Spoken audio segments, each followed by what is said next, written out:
Aujourd'hui, bon, on a déjà vu la cohérencière, je dirais, de la manifestation des deux plans, des deux mondes qui s'interpénètrent. C'était un petit peu, en tout cas, c'est nos engagements avec Stéphane. Déjà, ça fait des années qu'on a nos deux dragons comme logo. On a la chance d'être deux polarités très extrêmes, assez affirmées. Hein, le côté du nain, le côté de l'elfe. On ne s'est pas trop tapé dessus. Hein, je suis pas l'elfe. Non, t'es pas l'elfe. L'elfe a été sous terre, le nain a accepté de s'élever un petit peu et de quitter la terre. Ainsi, les deux opposés se sont rencontrés et ça a créé un grand potentiel de création. Et comme ça fait quand même bien 15 ans, voire plus qu'on chemine ensemble, et ben, on a eu le temps de faire quelques bébés sur le chemin, façon de parler. Et puis ben, on se rencontre et on crée quelque chose qui permet à la fois à la structure d'être bien calée et à la magie de circuler dedans. Donc ces deux dragons qu'on avait hier en carte, en don, ces deux mondes qui coexistent, et vraiment, c'est pas quitter l'un pour aller vers l'autre, c'est pas combattre l'un pour l'autre, l'un n'est pas mieux que l'autre, mais les deux, quand les deux se rencontrent, on a en fait un principe de réalisation, de création et de manifestation. D'où la suite de ma présentation. On a quand même un peu rangé sur ces 2 jours dans une suite logique pour vous amener, enfin en tout cas dans un chemin cohérent. Et la cohérence, j'aimerais la saluer ce week-end-là parce qu'elle est incarnée à la fois dans cette salle, dans le lieu, en vous et dans les intervenants qui rebondissent les uns avec les autres. Le lien, je pense que vous avez pu voir les petits clins d'œil qui apparaissent tout le temps. Voilà, c'est signe de cohérence. Voilà pourquoi je vous ai présenté, je voulais vous emmener là-dedans.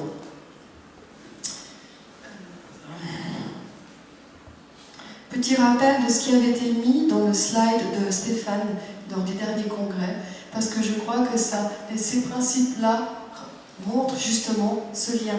Parce que pour pouvoir lier deux mondes, il faut bien être dans des théories, ou en tout cas une approche qui permet que ça se réalise et de le concevoir. Donc on a vraiment ces 3 bases que je remis ici. Tout est résonance, tout est relié, tout est dans tout. Et d'arriver à ancrer ça et pas se dire « Ah non, mais ça c'était bien que dans le plan spirituel, puis ça n'est pas dans la matière. » Si on conçoit ça, on est obligé de séparer. Et la séparation fait de nouveau que voilà, les deux dragons, ils ne dialoguent plus. Et zut, voilà. Donc essayez d'arriver, c'est ça le défi, hein. Je ne dis pas que c'est facile, mais c'est très simple. C'est ça le défi, c'est d'arriver à garder tout ce qu'on ne peut pas relier en haut et en bas, et ben c'est que c'est une illusion qui appartient qu'à un seul des mondes. C'est ça qui est intéressant, d'arriver à trouver cette espèce de simplicité qui peut se manifester dans les deux plans.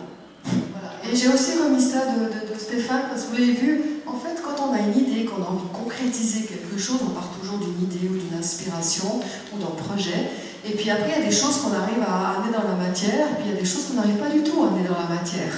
Et puis on se rend compte, plus on se connaît, des fois on bug toujours au même endroit. « Ah moi j'ai pas d'argent, ah moi j'ai pas le temps, ah mince j'ai pas l'énergie, ou je sais pas, ou j'ose pas. » Et on voit que c'est vraiment, tout dépend des blocages de nos chakras quelque part, de nos centres énergétiques. S'ils fonctionnent bien, l'épreuve se passe, et s'ils dysfonctionnent dans notre âme, ben on n'arrive pas à concrétiser.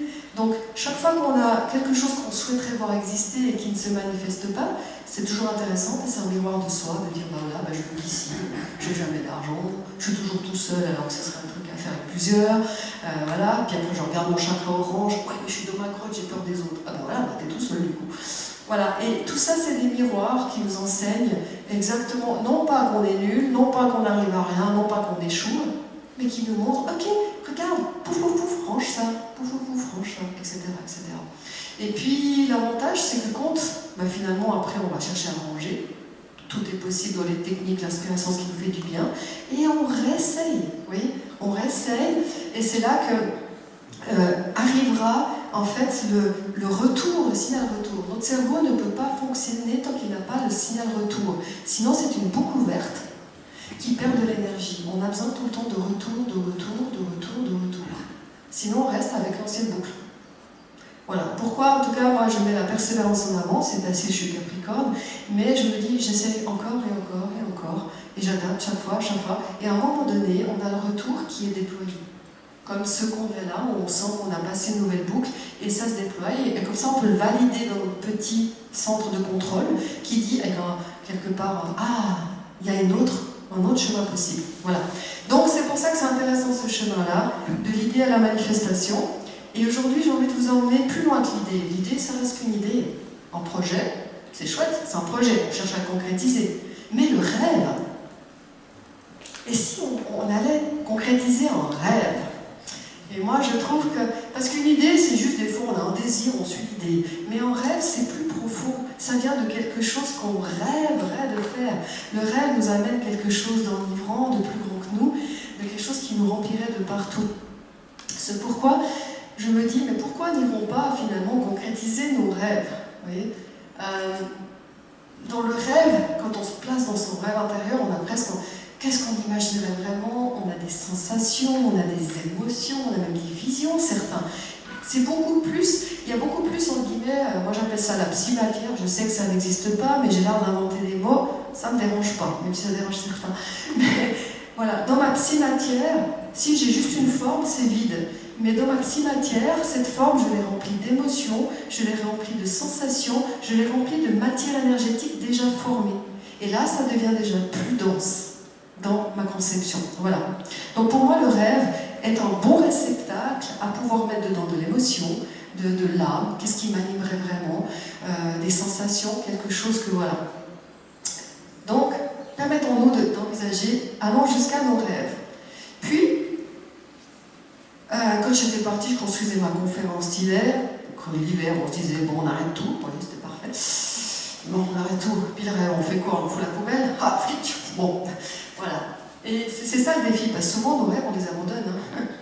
On n'ose pas les concrétiser par peur de déranger, d'échouer, je ne sais pas, mille raisons qui sont évidemment des combats à mener, à traverser.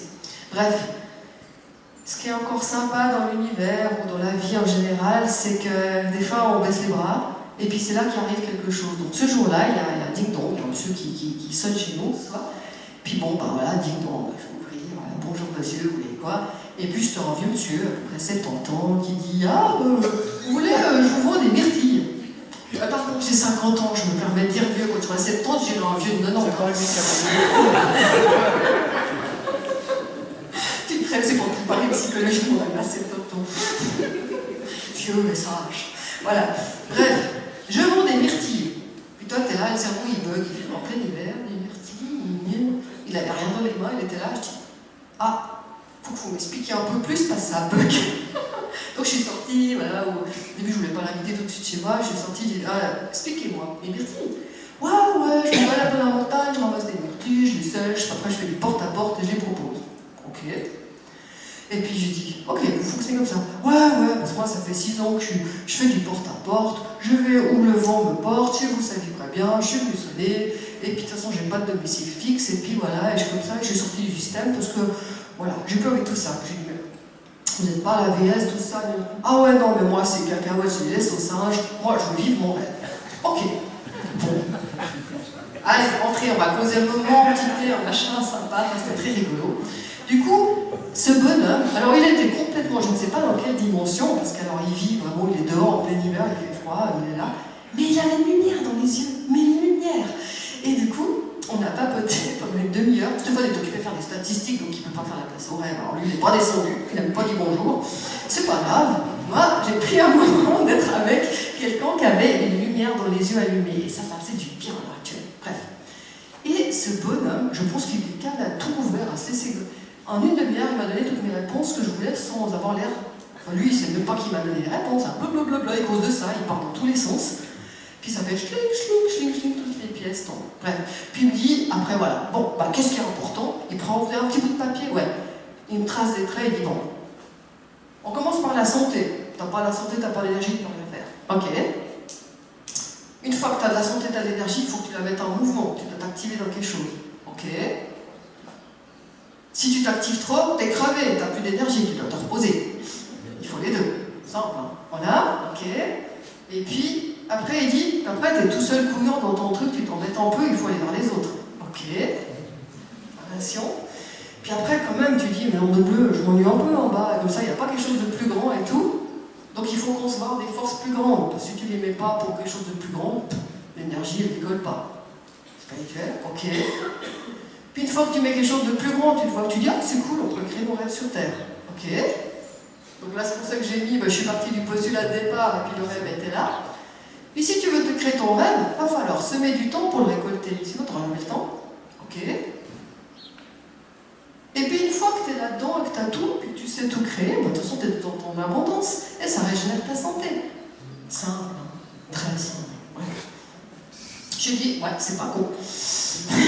Merci pour le cadeau du jour. Surtout que moi, je voulais laisser tomber mon rêve.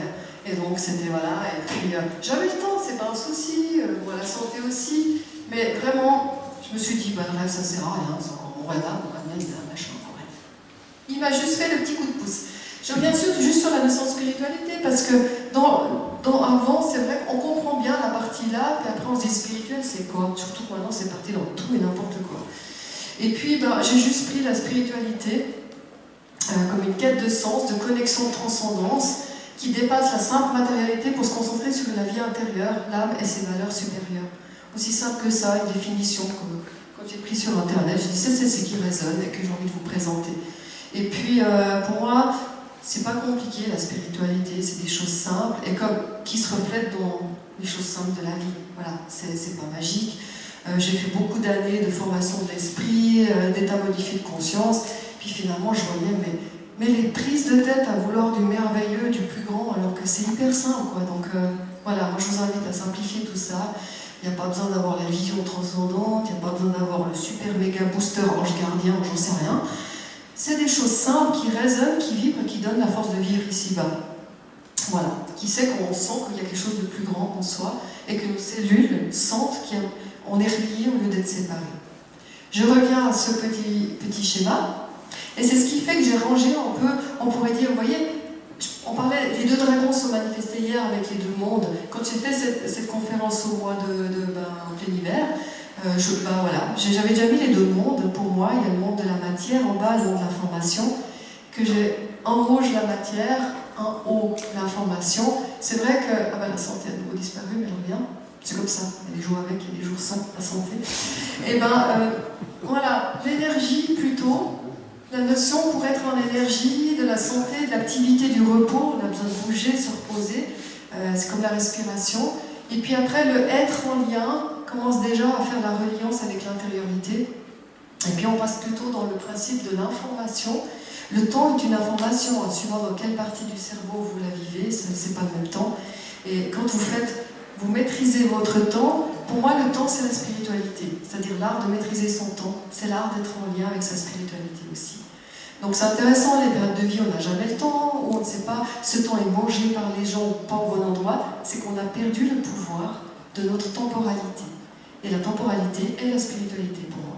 C'est l'art aussi de rester en lien avec son futur libre, le futur aligné à sa destinée, voilà. Donc c'est intéressant de reprendre le facteur temps et de savoir mon temps, à quoi est-ce que je consacre. Et là, ça me donne beaucoup d'indications sur l'alignement en soi, de notre spiritualité, de nos valeurs profondes. Voilà. Donc c'était le petit gag des deux dragons qui s'interpénètrent par rapport à ça. Bien. Comme j'ai passé la cinquantaine, à 50 ans c'est sympa parce qu'on a un petit bout de vécu derrière soi, on n'a pas 20 ans, on peut se retourner et voir des lignes de cohérence. Moi, ce qui m'a accompagné toute ma vie, alors Stéphane, qui mesurait plein de choses à gauche, à droite, ça c'est sa vie. Moi, ce qui a été le lien de ma vie, c'est l'utilisation aussi beaucoup de la créativité, des fils, des couleurs. J'ai fait, je crois, tout art qui concerne les fils. Le tricot, la broderie, le macramé, le tissage, enfin bref, les matières et tout ça, comment les créer. Et donc, depuis, on va dire, jusqu'à 25 ans, moi, j'avais pas envie de vivre ici-bas. Puis j'étais persuadée que j'allais mourir à 25 ans, donc je n'ai pas trop investi le bateau. Je me suis dit, de toute façon, la somme de maladie fait que, à 25 ans, dans ma tête, j'avais presque déjà calculé, bon, ce sera fini, tranquille. Ben non. Pourquoi? Parce qu'à 25 ans, je suis devenue mère, et du coup, la notion de responsabilité de ma vie, elle a fait blanc. J'étais plus toute seule, façon de parler, il y avait une notion de responsabilité. Donc je dirais que mon chemin, ici-bas, a commencé, pour moi, quand j'ai commencé à accepter la responsabilité de ma vie. Voilà. Avant, l'ancrage, j'aurais la faute, papillon, machin, je dis ce qui est là, et je ne me préoccupe pas à assumer ma place ici-bas. Donc ça a été initiatique de devenir mère. Je ne le voulais pas du tout, je disais à tout le monde, moi, mère, jamais de la vie, enfin bref, et puis voilà.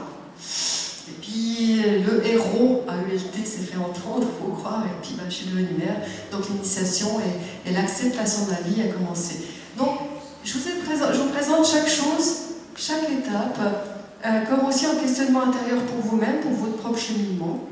Et puis l'autre, les photos. Ce ne sont pas des photos d'hier ou comme ça, c'est que tout au long de ma vie, j'ai réalisé des tableaux au point de croix. Et ces tableaux-là, avec le recul, je me suis rendu compte qu'ils racontent juste mon histoire. Chaque fois que je commençais un tableau, c'est une réalisation que je mettais des fois 1 année, 2 ans, 3 ans, le plus grand a mis 8 ans à terminer. Et tout au long de cette création, de cette réalisation, c'était comme un support de dialogue. C'est ça qui est intéressant. C'est un support de dialogue matériel en bas de ce que je construis immatériellement dans l'information. Mais ça, je m'en suis pas rendu compte tout de suite. Plus jeune, c'était « Oh, j'ai envie de faire ça, je le fais ». Vous voyez? Mais avec le recul, c'est chaque fois ça qui s'est passé. Mais très vite, je me suis rendu compte de ça. Je me dis « Tiens, c'est rigolo. Ces temps, je suis en train de broder ça et puis je vis ça. » Donc, le lien s'est fait rapidement. Voilà. Donc, un des premiers tableaux que j'ai fait, paf. Et puis, comme par hasard, il est rouge, incarnation, mère et tout ça. Bam. Bah oui, j'avais accepté le chemin. Le tableau a été mené à son terme, et donc la création aussi, c'est ce qui fait que je suis toujours là, je ne vais pas dans l'au-delà. Voilà. Et puis, évidemment, il y a toutes les problématiques, chaque fois qu'on vit ça, on peut se heurter aux problématiques d'incarnation, ou le fait de rester dans le petit cocon fait par les autres. Ça, c'est rester un enfant, en fait. On ne devient pas adulte responsable. On ne génère pas les choses par soi-même, on prend tout ce qui est là, on consomme tout ce qui est là, mais on ne le crée pas par soi-même. Donc on a beaucoup de choses à s'interroger aussi collectivement, parce qu'on part du principe que tout existe déjà, on n'a pas besoin de produits, on n'a pas besoin de faire, on utilise les gens, on utilise la terre, on utilise tout, mais on n'est pas responsable, on n'a pas encore accepté notre place ici-bas, quelque part. C'est la première étape pour moi. Ensuite, vous verrez que quand même les tableaux, mine de rien, ils se ressemblent un peu. Parce qu'en fait, au début, ok, j'accepte d'être ici-bas. Il y avait toute cette notion, évidemment, je faisais beaucoup de choses à l'extérieur. Et puis après, je me suis dit, mais non, mais mince, il y a une question. Et puis moi, mon intériorité, il n'y a pas que l'extérieur qui existe, il y a ce que pensent les autres, il y a tout ça, puis il y a aussi ce que moi, je perçois à l'intérieur. Donc très vite est venue la conscience de l'extérieur et l'intérieur, et puis toute cette notion d'être dans le paraître. Parce que quand on accepte sa place sur Terre, évidemment, on est à la prolongation, on va dire, du rêve de nos ancêtres. Moi, je me rends compte que je ne sais pas ce que je voulais faire, et j'ai fini les études que ma mère n'a jamais pu finir à l'époque. Ouais, je suis la continuité de ce qui n'a pas été terminé. Voilà. Ou la projection. Tu seras pilote, mon fils, puis l'autre, tu veux faire quoi plus tard? Je me pilote. Voilà. Toutes ces projections qu'on laisse, c'est comme ça. Au début, quand on arrive, on s'imprègne de notre milieu dans lequel on arrive et on est juste une infusion de tout ce qui nous a entouré pendant 20 ans au début. Et cette infusion, elle peut que rendre ce qu'il a imprégné. Mais après, il y a quelque chose qui se réveille en nous, qui redresse, entre guillemets, et qui dit non, mais ça c'était le rêve de toi, c'est pas le mien, etc. Et donc c'est l'intériorité qui se manifeste pour dire je coexiste.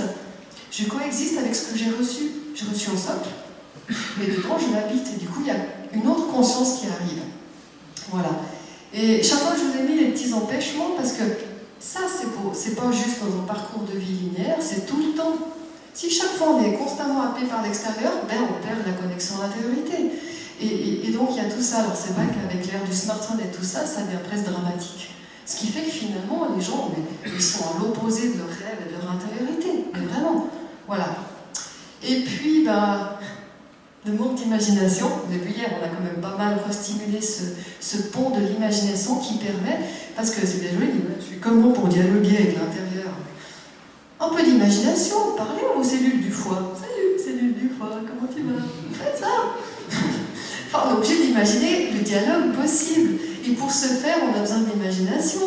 C'est cool. Bon, alors attends, si j'arrive pas à causer une cellule, alors je vais transformer la cellule en petit personnage avec une bouche, comme ça je peux lui parler. C'est cool, l'imagination, elle peut tout faire. Voilà.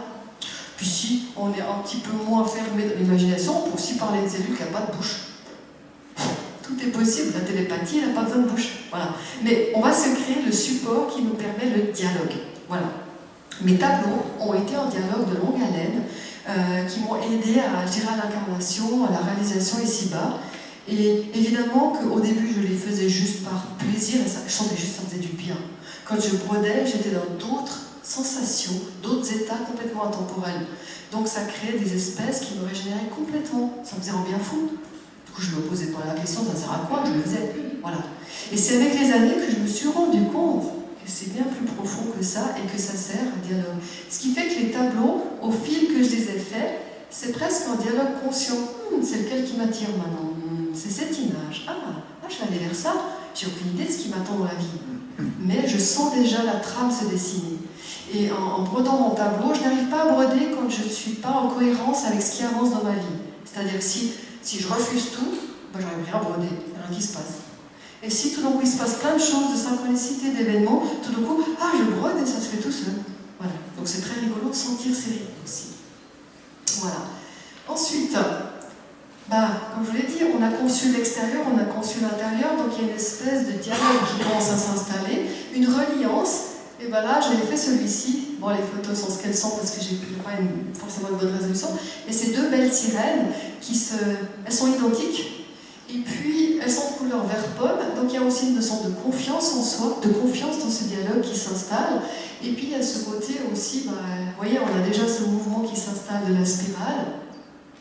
Et puis, c'est toute la notion de, l'incohérence, la cohérence. Parce que si ce qu'on montre à l'extérieur est différent de ce qu'on est dedans, l'extérieur va toujours répondre à l'extérieur. On dira, oui, tu m'as compris. Alors, montre ce que tu as à l'intérieur. Et du coup, tu vas aussi attirer des gens qui vont voir. Et là, il y aura une compréhension plus profonde. Ça va changer tes relations. Il y a une période dans la vie où les relations, waouh, il y a ce qui a été construit avant, et puis il y a ce qui se manifeste après, quoi. Donc voilà. Et puis c'est sûr qu'il y a plein d'empêchements par rapport à ça, parce que la notion de compensation, c'est toujours, on est un peu bancal, puis on se dit, je compense. Au bout d'un moment, on commence à faire des choses comme ça. Voilà, j'ai une blessure de manque, je compense, je bouffe. Au début, l'organisme dit, il est sympa, il digère, il coopère, c'est bon. Au bout d'un moment, on va avoir des problèmes de digestion, des saturations, des maladies qui s'installent. Le corps, il dit, ça finisse tes compensations, on est marre. Je peux plus tenir la barre, quoi. Donc la compensation, c'est le premier mouvement naturel de la vie. Vous regardez les arbres, ils ont poussé comme ça parce qu'il n'y a pas eu le choix, après ils redressent. C'est naturel, la compensation. Mais la compensation constante, pour ne pas se remettre en question parce qu'on ne veut pas quitter le cocon, votre corps, il va dire, je ne peux plus. Au début, on fume, ça fait du bien, ça enlève les tensions, ça permet de créer sa bulle parce qu'on ne sait pas mettre une limite par rapport aux autres, pas de problème. Puis au bout d'un moment, on ne peut plus respirer. Le problème de limite est toujours là, et puis la cigarette ne passe plus. Donc il y a des choses, il y a des moments donnés, votre corps il dira, et quand il vous dit qu'on ne peut plus, c'est que c'est le moment de passer à autre chose. C'est aussi un héros, à ELT, qui vient appeler, qui dit, on passe à une autre étape, pas de problème. Donc voilà, donc toutes les addictions nous renseignent exactement de problèmes qu'on est pour l'instant en train de fuir et qu'on n'a pas encore le courage d'affronter. Donc c'est juste intéressant de le considérer comme ça. C'est pas un problème l'addiction, c'est ce qu'on en fait. Et puis quand on ose affronter, on se rend compte qu'après on n'a plus envie de l'addiction. Et on est libéré. Ce qui nous amène de plus en plus, justement, je vous ai dit avant, affronter, le courage d'affronter. Je crois que là c'est bon, il vous regarde en face, mon petit léopard des neiges. Et le léopard des neiges, je l'adore, bon, en vrai il donne 10 fois mieux. Il est au chalet, vous l'avez vu? C'est qu'on dort mieux au chalet. Voilà. Il a les yeux perçants, bien bleus. Bon. Je me reconnais un peu dedans quand même aussi. Et puis, il a cette capacité de vivre, c'est un animal qui vit dans des territoires super méga hostiles. Mais très hostiles. Enfin, ils sont pas... voilà, et on les voit pas. Enfin, ceux qui ont essayé de faire des documentaires sur eux, c'est passionnant, quoi.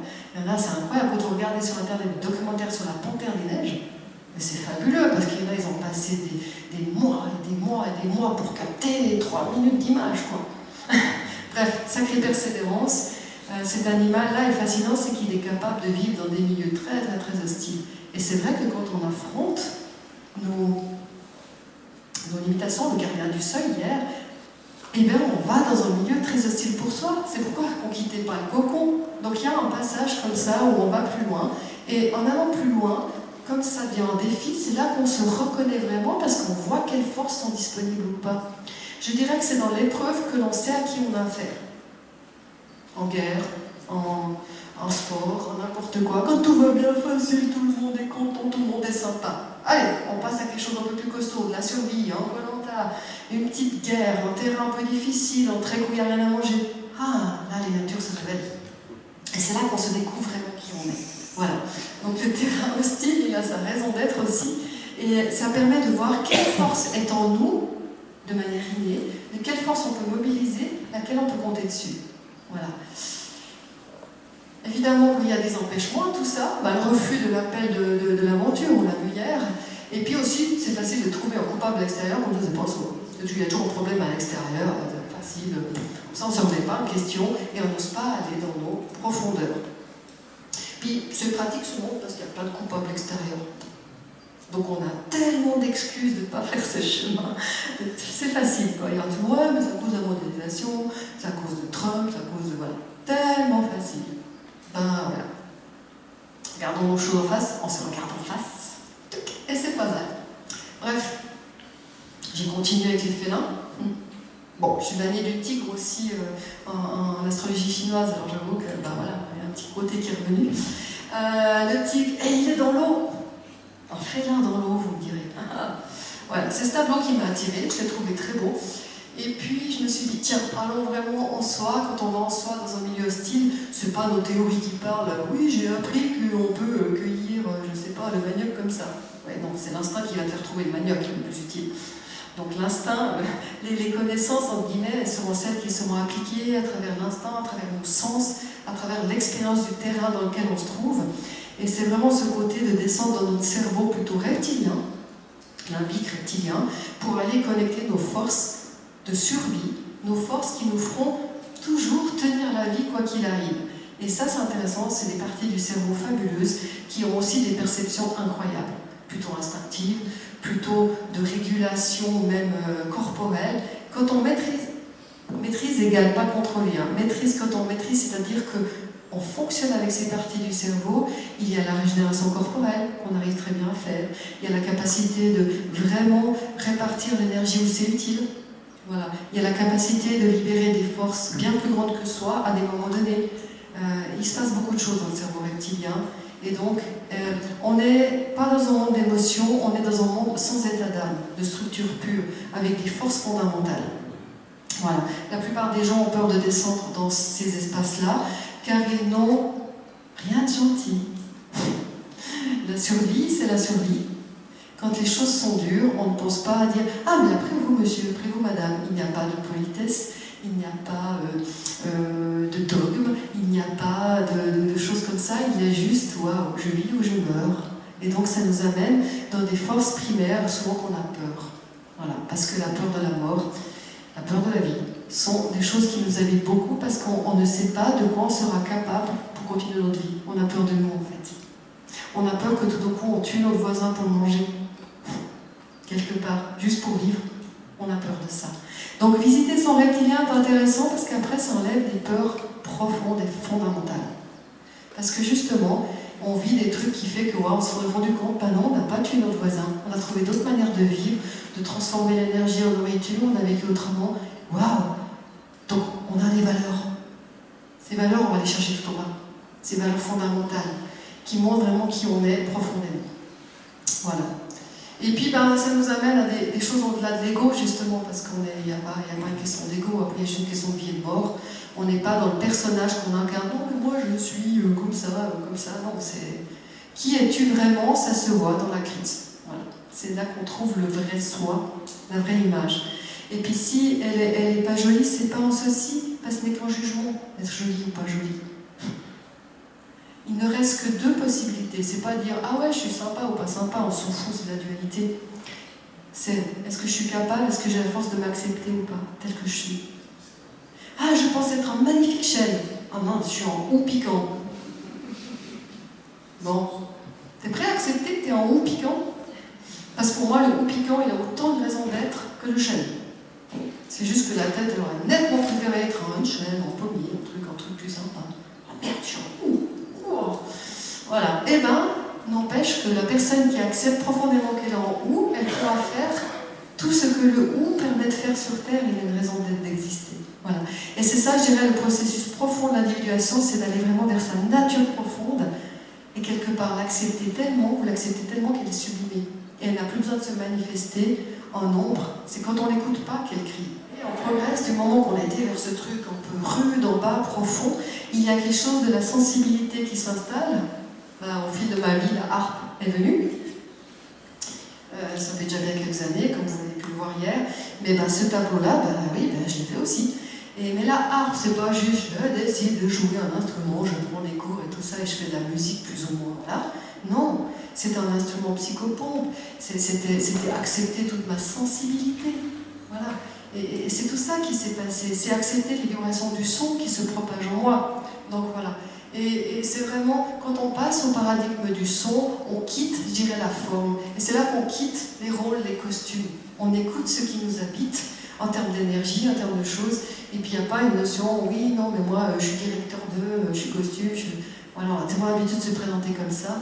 Et puis voilà, on crée très fort nos costumes, nos formes. Une forme, c'est pas en son. Une forme, c'est figé, en son, ça se propage. Voilà. Donc voilà, ce tableau, et c'est vrai qu'il y a toute cette notion de cuirasse, parce que qu'est-ce qui empêche le son de se propager? C'est nos cuirasses, c'est les choses figées, c'est les choses qu'on a peur de nous, qui fait qu'on s'est protégé. Et donc on a créé ces cuirasses même jusque dans la matière, qui deviennent denses et qui empêchent l'énergie de circuler. Voilà. Et quand on rouvre sa sensibilité, on touche la vulnérabilité. Pourquoi? Parce que les cuirasses, on les enlève. Et c'est vrai que ça fait peur. Ça fait peur. Parce que si on les a mis, c'est pas pour rien. Donc il y a tout ce cheminement, il ne faut pas dire bon demain j'enlève toutes mes cuirasses, non, c'est idiot. Je suis en plein champ de bataille, demain j'enlève toutes mes cuirasses, c'est super, j'ai tout compris. Non, tu vas d'abord sécuriser, tu vas d'abord arrêter certains combats, le champ de bataille va se réduire, ensuite tu vas affiner ton art du combat, et tout d'un coup tu vas mieux cibler tes coups, ce qui fait que le combat dure moins longtemps, et au fur et à mesure les combats disparaissent, et là tu poses tes cuirasses. Enfin, là, soyez gentils et doux avec vous, quoi. Soyez aussi pragmatiques et non pas à se forcer, c'est pas bien les cuirasses, il faut les enlever. Voilà. Puis votre environnement professionnel, c'est un champ de bataille où tout le monde se tape dessus. Ah non, mais aujourd'hui je vais sans cuirasse. Voilà. C'est aussi pourquoi on a créé des outils qui permettent de mettre des cuirasses temporaires vibratoires. Vous savez, les palais Spiralia, ils créent de la sécurité et de densité. Parce que quand on a enlevé un peu ces cuirasses en nous, on est beaucoup plus sensible d'aller partout. Enfin, les transports publics, des fois, c'est galère. Les choses, c'est galère. Donc, on a recréé des outils pour dire, voilà, une cuirasse temporaire, sans devoir remettre de la cristallisation en nous qui nous protège, vous voyez. Comme ça, on porte les trucs, pouf, pouf, puis quand c'est sécure, on les enlève, pouf, pouf. Et c'est beaucoup plus simple. Ça permet de ne pas devoir refiger notre énergie pour pouvoir faire une cuirasse. Voilà. Et donc cette énergie est disponible pour autre chose. C'est un peu ça le but. Des outils. Une bonne arme, une bonne armure, c'est top. Mais pas quand nous on est l'armure. Bien. Puis est arrivé ce tableau immense. Pour ceux qui viennent de mon atelier, ils le verront. Il est grand. J'ai mis 8 ans à le faire. Voilà. Donc, et celui-ci, quand je l'ai commencé, j'ai commencé par le haut. Je suis en elfe, j'ai commencé par en haut. Descendre dans la matière. Voilà. Et j'ai commencé par en haut. Il y avait deux structures, vous voyez, à deux piliers. Quand je suis arrivée à la sphère centrale, on a réuni pour créer Espace Tellura. Nos deux entreprises sont devenues une. C'était rigolo. Enfin bref. Et au fil du chemin, a commencé, alors je ne savais pas quand j'ai commencé le tableau, mais a commencé toute la structure vibratoire qui a mené à l'émanoscope. Toute l'expérimentation des sons. On a mis je ne sais combien d'années en groupe à expérimenter tous ces sons, toutes ces structures que vous voyez derrière, quelque part, petit à petit, qui sont arrivées, et puis qu'après, qui se sont ancrées aussi en moi. Quand je suis arrivée à la dame, et puis que je suis arrivée aux épaules, je me suis gelé les épaules, les deux, l'une après l'autre. 2 ans pour remettre la première, 2 ans pour remettre l'autre, après ma tête dit c'est bon, j'ai pas 3 épaules, tranquille. Mais dans l'absolu, la structure, elle est vraiment descendue. J'ai une grosse trame liée à la responsabilité de ma famille, donc évidemment que c'était normal que je bousille les épaules. J'ai pas de problème avec ça, et quelque part, eh ben, je les ai reconstruites différemment. Mais pour ça, il fallait qu'elles s'arrêtent. Je l'ai une épaule, c'est sûr que c'était arrêté, on ne peut plus bouger. Et puis bon, le tableau, c'est pas l'été, hein, c'est l'hiver. Bon, voilà. Bref, ça s'est matérialisé petit à petit, et après ça arrivait dans la montagne, et ce tableau était terminé. Franchement, je vous avoue, le nombre de fois, je me dis, mais quelle idée de commencer un truc aussi grand, aussi dur. Bah, ouais, ça a été fait. Voilà. Ok. qui est l'idée de partir dans toute cette construction des manoscopes et tout ça. Voilà. Et donc vous voyez, là on voit, on est dans des choses beaucoup plus grandes, le refus de la matière, le refus du karma, des mémoires ancestrales, les fuites dans le spirituel, ça aurait été tellement d'empêchements de ne pas pouvoir finir cette réalisation. Oui, ça aurait pu. Le combat. Et oui, le combat c'est venu après. Donc quand on commence à réaliser dans la matière que les choses apparaissent, ça commence à exister, à se voir, ça va heurter tous ceux qui ne veulent pas changer.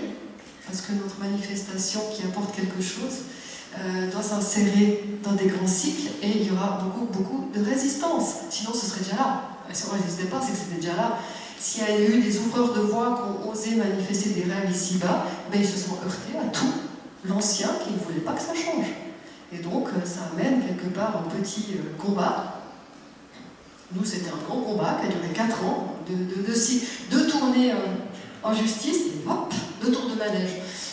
Je ne veux pas dire gratuit, c'est pas vrai, ça nous a coûté beaucoup. Donc 2 tours de manège qu'on a bien payés financièrement, mais qu'on a beaucoup aussi appris sur beaucoup de plans. Et puis, ce qui était important, vous voyez, le bouclier, il a pris en tête. Hein. Petite maladie auto-immune au passage de la thyroïde, l'organe pour se défendre, entre autres, le maître d'orchestre. Voilà, couleur bleue, enfin bref. Quand j'ai choisi le tableau, j'ai dit « Oh, je le sens pas, il est beau, je le fais !» Et après, on vit le truc, ouais, super. Ok, ah, c'était ça, le bouclier qui est cassé, ok. Voilà. J'en retire de ce tableau le fait aussi, l'épée a été plantée, je dirais que le combat a été mené, et je ne repars plus en guerre comme avant. Je choisis mes combats maintenant, le combat étant là où je vais engager mon énergie fondamentale. Voilà. Et donc j'ai amélioré mon art du combat, et puis déposer les armes intérieures, vraiment. Donc c'est aussi l'art d'arrêter de se saboter, de se juger, ou de se croire fort, invulnérable. Bref, c'est l'acceptation de la vulnérabilité qui s'est installée, que oui, quand on est dans des fois des défis de vie, mais on n'est rien, on peut balayer entre enfin rien, quoi. Voilà. Et puis de reconnaître aussi les limites. Moi j'ai touché certaines limites, de nouveau, qui m'ont dit bon, si j'attends encore une semaine, je ne serai plus là. Mon cœur était à 180 au repos, les hormones x6, j'avais mis la machine à fond les manettes, puis j'avais pas envie d'aller faire les médecins, pas envie d'aller à l'hôpital. Je dis bon, si je finis maintenant, c'est pas grave. Sur Stéphane et la fin d'un AVC, il ne voulait plus vivre non plus, hein, ça t'a habité pendant 2 ans. On voyait la phrase émanoscope, destruction, envie de vivre. Donc les manoscopes marchent bien. Et puis voilà, donc ouais, bon, bof, hein. De nouveau, dans ces trucs, confronté à la mort, pas envie de vivre. Puis petit à petit, il y a une force fondamentale qui est venue, puis je suis allée quand même, puis je me suis reconstruite, je me suis redressée. Voilà. Bien. Ce qui fait que quand on accepte quand même les défis, il y a toujours cette notion de prise de recul qui fait que, ouais, oui, ça c'était le truc d'avant, on va se relever pour faire autre chose. Donc là, il y a cette notion aussi de l'envol de l'aigle qui revoit ciblé, qui est prêt à se déployer dans autre chose, mais il faut qu'il quitte quelque chose, il faut qu'il quitte la structure qui a mené à... Donc c'est vrai qu'on a déménagé, il y a eu beaucoup de choses, donc il y a eu vraiment un gros changement de vie qui est intervenu pour ces 4 dernières années pour nous. Un changement bénéfique qui annonce ce renouveau. Mais c'est vrai que si on avait dit, on aurait pu refuser, on reste au même endroit, on continue, on garde les mêmes pensées, gna gna gna, et bam, se répéter, c'est clair. Voilà. Donc, j'aime bien se croire indispensable, élu ou habité d'une mission importante. Ça aussi, ça tombe. Quand on est dans des situations, de toute façon, voilà, entre vie et mort, on s'en fout d'être l'élu, on s'en fout de faire des choses pour les autres. Il y a quelque chose, c'est, est-ce que je vais soutenir ma vie ou pas? C'est que ça comme question. Donc voilà. Et ça nous fait tomber toutes les illusions du haut qui diraient que oui, mais on est là pour gna gna, pour aider l'humanité, pour tout ça. Mais non. On a reçu le don de la vie, on est là pour vivre, et voilà. Mais ce qui est beau, c'est que quand on vit pleinement, ça peut inspirer d'autres à faire pareil. Et voilà, ça peut faire des petits émules comme ça, mais il n'y a rien de plus à faire. Et après, j'ai commencé celui-ci, qui n'a pas de couleur partout. On voyait quand même que la vie avait envie de se déployer un petit peu. Hein. Voilà. Et j'ai commencé quand on était déjà dans la... Ouais, je crois juste avant la nouvelle maison. Mais j'ai commencé, on est parti voilà, en Écosse et on était en plein combat. Non, c'était avant, on était en plein combat, on est parti en Écosse parce qu'on ne tenait plus, on a loué une petite cabane dans les bois, loin de tout, et on a fait un petit break au milieu du combat de justice. On est au mois de mars, il n'y avait personne, c'était top. Et on est resté dans cette cabane dans les bois et j'ai commencé ce tableau-là. Et j'étais très bien, c'était super. Après on est venu, il y avait beaucoup de choses. Et puis après on a trouvé la nouvelle maison. Et quand on arrive à la nouvelle maison, il y avait un magnifique pommier qui a le tronc exactement comme celui-ci. Ça a des trop rigolo. Une petite annonce qui dit « j'ai vu l'arbre, j'ai reconnu aussi l'endroit. » Donc voilà. C'était comme en dialogue. Chaque tableau est chaque fois en dialogue. Parce que quand je perds l'espoir, l'important c'est l'espoir. L'espoir nous permet de continuer notre vie. Donc quand on a un support de dialogue, ben, ça nous aide à garder cet espoir vivant. Parce qu'on se dit toujours, ben, le tableau il aura une fin, façon de parler, et puis le tableau il est beau. Donc si je suis en train de faire quelque chose de beau, c'est que la vie est là. Voilà, même si c'est... Voilà, ça m'aidait à garder tout le temps ce point-là. Et puis ça m'informait presque même des trucs en avance que je savais reconnaître. Voilà, donc c'était vraiment un support, voilà. Donc évidemment, l'empêchement de détruire sa vie, hein, on l'a beaucoup nourri aussi, c'est un grand manque de savoir-vivre, ça c'est vrai. Vraiment. Et puis, c'est vrai que quand on passe après ces trucs, on se met à rire de soi de tellement de choses. Quand on est sérieux, c'est parce qu'on a la forme, qu'on veut arriver à quelque chose. Mais quand on est juste dans la vie, c'est joyeux, donc on peut rire de tout, mais vraiment. Mais puis quand c'est pas léger, ça montre que c'est encore souffrant dedans. Alors on s'en occupe, on en prend soin. On ne rigole pas de sa souffrance, on ne se fout pas de ce qui souffre. On libère et après on rigole. C'est important de rigoler parce que c'est la boucle qui dit qu'on a libéré. Voilà. Si on ne sait pas rigoler, c'est que c'est toujours pas libéré, la tête elle dit non, c'est bon, je vais travailler dessus. Et le corps il dit aïe. Tandis que quand on rigole, on sait que la tête elle dit ah ouais, j'ai relâché, puis le corps il dit ah ouais, qu'est-ce qu'on s'est amusé quand on a traversé ça. C'est bon, c'est libre. Tout ceci pour vous montrer que moi, tout mon art de vivre a été de mettre dans la matière, d'intriquer le champ d'information avec la matière. Voilà. Et donc, au fil, j'ai créé des bijoux sacrés, il y a eu cette époque-là, il y a eu plein de choses. J'ai des années de guérison, de médiumnité à travers la parole. Et maintenant, vraiment le tissage réunit, je dirais, tout en fait, ma trame de vie, mon esprit nordique à travers les normes qui tissaient les fils du destin au pied de l'arbre Yggdrasil, l'arbre d'avant. Et je dirais que c'est un symbole, je trouve incroyable cet art du tissage, ça fait plusieurs années que je m'y suis plongée, et je trouve que c'est un bon support, en tout cas de ma conscience, pour transmettre les choses. Le tissage, quand on le fait, ça nous met dans des états particuliers, c'est assez incroyable. Et une fois, j'ai rencontré une petite dame qui avait passé 90 ans, qui est venue à une de mes journées à la montagne, et puis elle était chou, c'était Colette. C'est Colette qui est venue, et puis elle me dit ah ouais, parce qu'elle était ergothérapeute à l'époque. Oui, à l'époque, dans l'école d'ergothérapie, on apprenait le tissage, parce que c'était le plus efficace pour récupérer les gens après-guerre, qui étaient complètement détruits. Il leur faisait faire du tissage. C'est pour ça que le tissage est resté. Les tisserands à l'époque c'était pour faire les habits, on a travaillé la soie, on a fait des choses incroyables, il fallait bien se vêtir. Mais l'art évidemment, après c'est parti en Chine et puis on achetait des habits à 5 francs, donc voilà, on laisse tomber l'art du tissage. Mais le tissage est resté dans les institutions psychiatriques et autres pour pouvoir restructurer en fait les psychies éclatées, restructurer le corps. C'est un art de guérison, mais c'est aussi un art artisanal fondamental de tout temps. Beaucoup de peuplades de partout dans le monde ont utilisé l'art du tissage pour se vêtir et l'art du tissage pour ancrer le sacré ici-bas. C'est-à-dire qu'au fil du tissage, on ancre l'énergie dans le tissu. Et là, vous pouvez retrouver sur Internet, beaucoup de peuplades continuent à le faire. Les gens prennent des matériaux locaux, les fibres, etc. Ensuite, c'est un art qui se déploie dans le temps, on a besoin de beaucoup de temps pour le faire, et au fil du temps, on crée un alignement de l'état d'être avec sa matière qui se transparaît dans l'objet fini. Donc j'ai trouvé que cet art-là correspondait bien à mon essence, de ce qu'elle est venue manifester sur Terre, et donc je m'y suis engagée, je le propose à tout un chacun, sous plusieurs formes. Et donc ce sera la continuité de mon travail pour ces prochaines années, donc je serai pleinement vivante, mais ça m'habite vraiment. Et dans le potentiel en tout cas que je propose maintenant, que j'ai entendu, parce que toutes ces années de médiumnité et d'écoute de tous les plans, je suis sensible au collectif, je fais partie du collectif, je suis ici-bas, Et je sais et je sens qu'on a besoin de revisiter nos boucles et aussi déjà d'accepter notre incarnation. Donc voilà, c'est pour ça que j'ai créé plusieurs étoiles de base où, et c'est en guillemets, vous choisissez, je les ai mis ici, vous pouvez bien voir après la qualité et le toucher des matières. Il y a l'étole qui est le socle d'incarnation, par exemple, où on choisit les couleurs, ce sera tissé pour la personne et elle contiendra les vibrations qu'on peut porter sur soi.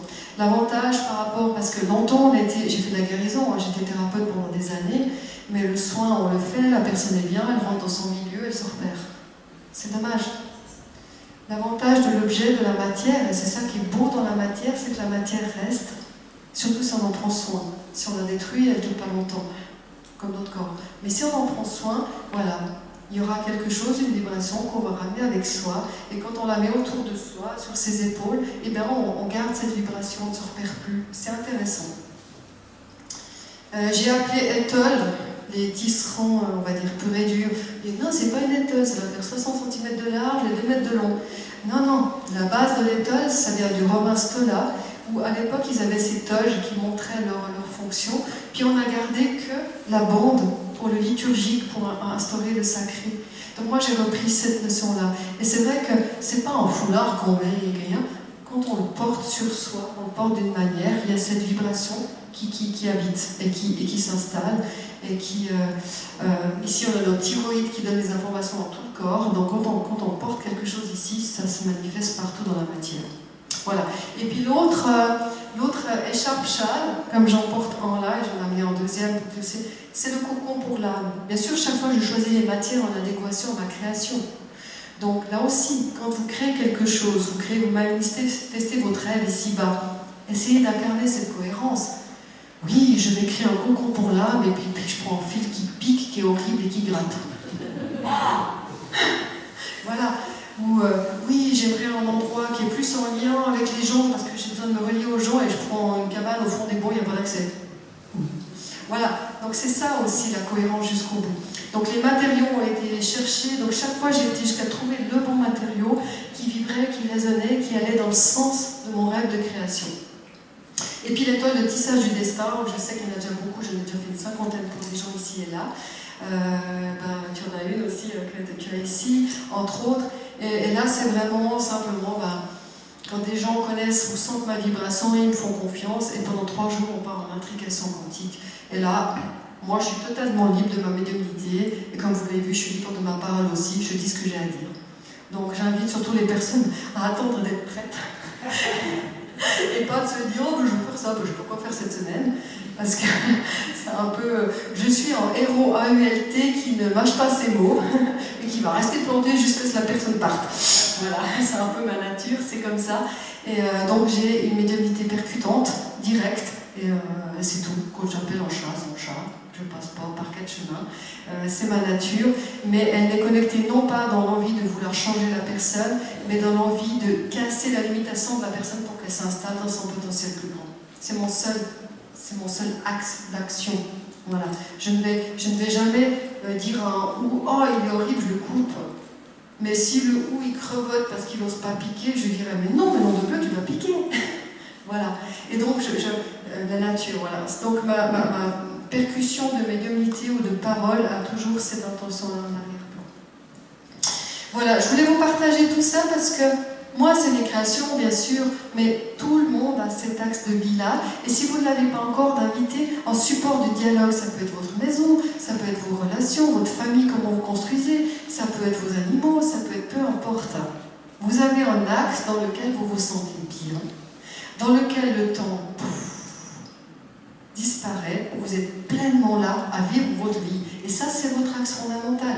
Et dans cet axe-là, après, vous pouvez l'explorer même, on va dire, en dynamique, en dialogue. Pas juste attendre qu'il se manifeste, mais aussi danser avec. C'est-à-dire que, voilà, on peut avoir juste la musique et rester assis. On peut se lever et danser, et on peut devenir la musique. Vous voyez, il y a tout un axe d'imprégnation qui se crée au sein de sa vie. Voilà. Donc, en vous partageant mon propre axe d'imprégnation au fil de ma vie, c'est un peu ce message-là que j'ai envie de transmettre complètement, en fait. Merci de m'avoir écouté. J'espère que ça a allumé un petit peu de rêve en vous et que vous ayez ce courage manifester à votre tour, en vous, autour de vous, et dans votre vie. Vous avez qu'une vie, on a tous qu'une vie, hein, donc autant la vivre pleinement. Et puis, moi en tout cas, un de mes rêves, c'est que j'aimerais vraiment mourir vivante.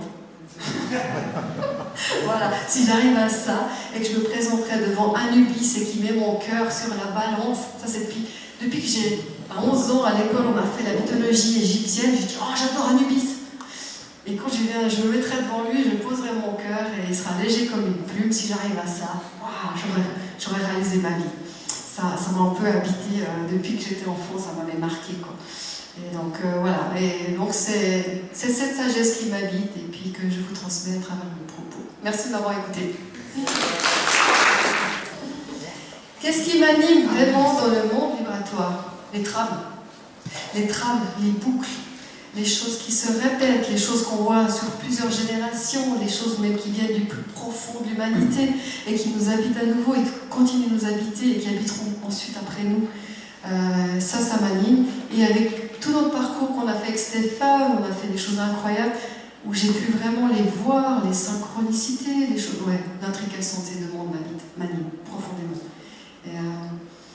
Et pouvoir danser dans ces deux mondes et naviguer là-dedans et le voir se propager autour de moi, c'est une grande bénédiction. Voilà, et de pouvoir le vivre. Ça m'anime vraiment. La propagation un peu plus grande de ce que j'appelle ce sacré. Quand les deux mondes coexistent, ça devient sacré. Ça devient quelque chose de plus grand. Et moi, je rêverais de voir plus de sacré en ce monde, tout simplement. Et non pas juste des petites bulles fines par-ci, par-là. Déjà que ces bulles soient préservées, ça c'est déjà un premier truc, parce que quand même beaucoup de sites sacrés ont été dénaturés, beaucoup d'endroits qui étaient sacrés, peut-être ils ont fini leur vie, je ne sais pas, c'est pas à moi de le dire, mais le sacré a perdu en fait de son respect ou de ses gardiens, et c'est ce qui fait qu'il s'amenuise, ou peut-être qu'il se renforce, je ne sais pas, mais dans les prochaines années, je pense que ces espaces de sacré vont réémerger. Et c'est ça que je rêverais de voir plus, partout, dans tous les domaines. Il n'y a pas un domaine, un domaine que je sabre de ma conception de la vie. Du sacré dans l'IA, oui, et du con, l'IA, pour qu'il y ait du sacré. D'ailleurs, quand on lui dit « ta réponse ne me convient pas, elle est trop marketing, elle fait trop ci, montre-moi quelque chose de plus mature », on l'a fait l'expérience. Puis là, il dit « vous avez raison, alors je te propose ça, gna gna gna ». Ouais, mais là, ce que tu me proposes, c'est trop gentil, pas assez affirmé, je ne vais pas pouvoir déployer mon essence, propose-moi autre chose. Ah, alors je te propose ça. Et au bout d'un moment, on l'éduque. Donc même dans l'IA, on peut instaurer la notion du sacré et de quelque chose de plus profond et vrai. Partout, dans tous les domaines. Voilà. Et puis quand le sacré se déploie, tout l'inutile de compensation tombe. Autrement dit, tout des fois, ce surplus de consommation qu'on a juste parce qu'on a peur de faire face à nos morts, il s'effrite. Voilà. Donc moi je rêverais ça. Pour sûr que je le vois de mon vivant, mais c'est pas grave. Du moment qu'il va exister dans mon futur, c'est égal. Ça me suffit. Et du moment qu'il est déjà présent dans ma vie, ça me suffit largement. Voilà mes rêves. Et puis, qu'est-ce qui me permet de rester aligné, centré, l'acceptation complète que la vie n'est pas un long fleuve tranquille et qu'elle est parfois difficile, parfois facile, qu'elle est tout. C'est cette acceptation. C'est-à-dire que je n'ai pas, au fil de ma vie, avant, j'étais parfois attachée à réussir, ou j'étais attachée à être bien, à ne pas être malade, à ne pas avoir mal. J'avais cet attachement-là, ou cette exigence, ou peu importe, voilà. Ce qui fait que je combattais la part de moi qui n'était pas bien, la part de moi qui ratait, etc. Maintenant, ce qui m'habite, c'est vraiment cette acceptation. Si j'ai mal, c'est ma réalité, j'en prends soin. Et ça passe beaucoup plus vite, parce qu'elle prend toute sa place. J'y apporte la réponse ainsi adéquate et ça dure moins longtemps. Donc moi, c'est ça qui m'aide vraiment à rester centré au quotidien, c'est l'acceptation de tous mes états, même les états les plus profonds, destructeurs et autres.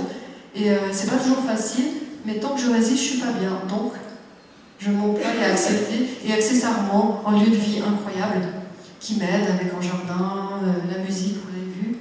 Ce sont des outils, le tissage qui me permet aussi, tous ces outils-là et les relations qui m'entourent, ce sont tous des outils.